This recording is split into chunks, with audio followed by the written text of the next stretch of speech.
Sea Story and Kings Coffee berlokasi di Jalan Yosudarso, Tabat Cemake, Kecamatan Lubuk Linggau Timur 1, Kota Lubuk Linggau. Buat kamu yang suka hunting tempat kece untuk nongkrong atau foto-foto, Sea Story adalah pilihan yang pas.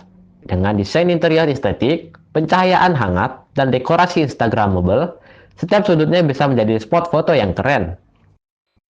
Sambo, salah satu karyawan Sea Story, menjelaskan bahwa kafe ini telah beroperasi selama lebih dari 2 tahun. Kami menyediakan berbagai varian makanan seperti rice bowl, pasta, nasi goreng, serta aneka dessert. Untuk minuman, tersedia pilihan kopi dan non-kopi, ungkapnya. Selain tempat yang nyaman, Sea Story juga menawarkan berbagai menu spesial, mulai dari kopi berkualitas tinggi, hingga dessert yang cantik dan menggugah selera. Tempat ini cocok untuk hangout bareng teman, bekerja, atau sekedar menikmati me time dengan suasana yang indah. Di sini juga tersedia photobook, koleksi dari Sampurna, live musik, dan berbagai koleksi baju. Harapannya, pelayanan dan fasilitas semakin baik ke depannya serta mampu mempertahankan kualitas yang sudah ada, tambah Sambo.